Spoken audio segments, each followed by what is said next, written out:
കേവല ഭൂരിപക്ഷമില്ലാതിരുന്നിട്ടും കോട്ടയം ജില്ലയിലെ മുത്തോലി പഞ്ചായത്തിൽ ബി.ജെ.പിയുടെ ഭരണം 5 വർഷം പൂർത്തിയാവുകയാണ്. UDF കോട്ടയായിരുന്ന മുത്തോലിയിൽ ഭരണം ബി.ജെ.പിയുടെ കൈകളിലെത്തിയത് കേരള കോൺഗ്രസ് എമ്മിന്റെ മുന്നണി മാറ്റത്തെ തുടർന്നായിരുന്നു. വികസന ജനക്ഷേമ പ്രവർത്തനങ്ങളിൽ വലിയ മുന്നേറ്റമാണ് ബി.ജെ.പി അവകാശപ്പെടുന്നത്. എന്നാൽ ഇടതു വലത് മുന്നണികൾ ബി.ജെ.പിയുടെ വാദങ്ങളെ തള്ളുകയാണ്. പതിറ്റാണ്ടുകളായി UDF ഭരിച്ചിരുന്ന പഞ്ചായത്താണ് കേരള കോൺഗ്രസ് എമ്മിന് നിർണായക സ്വാധീനമുള്ള മുത്തോലി. കഴിഞ്ഞ തദ്ദേശ തെരഞ്ഞെടുപ്പിന് മുൻപ് കേരള കോൺഗ്രസ് എം ഇടതുപാളയത്ത് ചേർന്നപ്പോൾ തെരഞ്ഞെടുപ്പിൽ ഇവിടെ ഒരു മുന്നണിക്കും ഭൂരിപക്ഷം ലഭിച്ചില്ല. 13-അംഗ ഭരണസമിതിയിൽ BJP 6, LDF 5, UDF 2 എന്നതായി സീറ്റ് നില. തുടർന്ന് ഏറ്റവും വലിയ കക്ഷിയായ BJPക്ക് ഭരണം ലഭിച്ചു. ഗ്രാമീണ റോഡുകളുടെ വികസനം, മുഴുവൻ വീടുകളിലും കുടിവെള്ളം എത്തിക്കാൻ കഴിഞ്ഞതും ആരോഗ്യ വിദ്യാഭ്യാസ മേഖലകളടക്കം എല്ലാ രംഗങ്ങളിലും വികസനം നടപ്പാക്കാൻ സാധിച്ചതുമായാണ് BJP അവകാശപ്പെടുന്നത്. 2021 മുതൽ 25 വരെ 26.7 കോടി രൂപയുടെ വികസന പ്രവർത്തനങ്ങൾ നടത്തിയതായും ഇതിൽ 11,61 ലക്ഷം രൂപ തനത് ഫണ്ടാണെന്നത് അഭിമാന നേട്ടമാണെന്നും പഞ്ചായത്ത് പ്രസിഡന്റ് പറഞ്ഞു.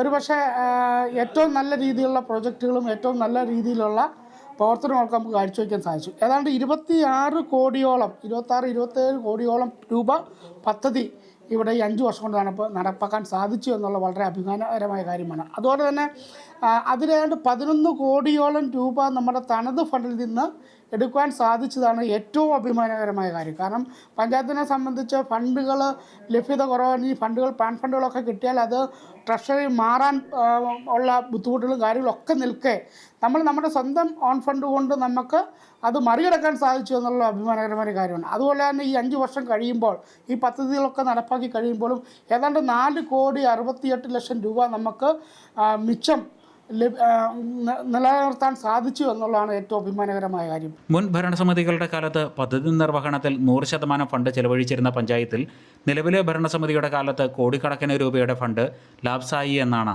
ഇടതുപക്ഷം ആരോപിക്കുന്നത്.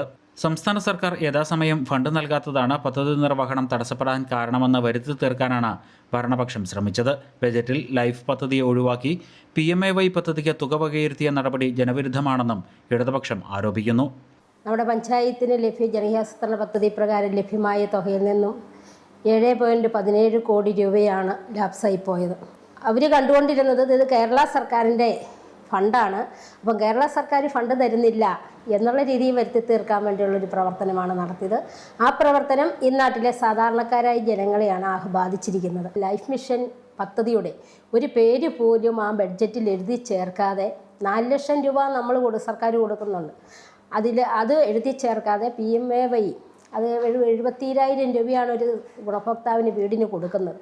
അത് മാത്രം ചേർത്തുകൊണ്ടുള്ള ഒരു ബഡ്ജറ്റ് അവതരിപ്പിച്ചതിൻ്റെ ഭാഗമായിട്ട് നമ്മൾ ശക്തമായിട്ട് നിലപാടെടുക്കുകയും സമര പരിപാടി സംഘടിപ്പിക്കുകയും ചെയ്തു. ഭരണകക്ഷിയായ BJPക്കെതിരെ ആരോപണങ്ങൾ ഉന്നയിക്കുന്ന LDF ഒരു അവിശ്വാസ പ്രമേയം പോലും കൊണ്ടുവരാൻ ശ്രമിച്ചില്ലെന്നാണ് UDFന്റെ ആരോപണം. BJP അംഗങ്ങൾക്കിടയിലെ അധികാര തർക്കം ഭരണത്തെയും ബാധിച്ചു. എല്ലാ രംഗങ്ങളിലും സംസ്ഥാനത്തിന് തന്നെ മാതൃകയായിരുന്ന ഒരു പഞ്ചായത്തിനെ ബഹുദൂരം പിന്നോട്ട് നയിക്കുകയാണ് BJP ചെയ്തതെന്നും UDF ആരോപിക്കുന്നു. 5 വർഷമായിട്ട് പോലും ഒരു അവിശ്വാസ പ്രമേയം പോലും ഇവിടുത്തെ രണ്ടാമത്തെ മുന്നണിയായ LDF കൊണ്ടുവന്നിരുന്നുവെങ്കിൽ പാസ്സാകുമായിരുന്നു. അതുപോലെ 5 വർഷം ഭരിച്ചെങ്കിൽ തന്നെ ആ പാർട്ടിയിൽ പോലും യോജിപ്പില്ലാത്തൊരു ഭരണമായിരുന്നു. UDF ഭരിച്ചിരുന്നപ്പോൾ പഞ്ചായത്ത് 1ാം സ്ഥാനം 2ാം സ്ഥാനമൊക്കെ ഉണ്ടായിരുന്നു. പല അവാർഡുകൾ കിട്ടിയിട്ടുണ്ട്, അതെല്ലാം നഷ്ടപ്പെട്ടു. ഭൂരിപക്ഷം ഇല്ലാതിരുന്നിട്ടും ഭരണത്തിൽ BJPക്ക് വെല്ലുവിളികളൊന്നും നേരിടേണ്ടി വന്നില്ല. അടുത്ത തെരഞ്ഞെടുപ്പിൽ ഭൂരിപക്ഷത്തോടെ തന്നെ പഞ്ചായത്തിൽ ഭരണം നിലനിർത്താനാകുമെന്നാണ് BJPയുടെ കണക്കുകൂട്ടൽ. എന്നാൽ വാർഡുകൾ കേന്ദ്രീകരിച്ച് ശക്തമായ പ്രവർത്തനങ്ങളിലൂടെ ഭരണം പിടിച്ചെടുക്കാനുള്ള ശ്രമത്തിലാണ് ഇടതു വലത് മുന്നണികൾ. പഞ്ചായത്തിൽ വാർഡുകളുടെ എണ്ണം 13-ൽ നിന്നും 14 ഉയരുമ്പോൾ അതിൻ്റെ ഗുണം ആർക്ക് ലഭിക്കുമെന്നും കാത്തിരുന്നു തന്നെ കാണണം. അമൃത ന്യൂസ്, കോട്ടയം.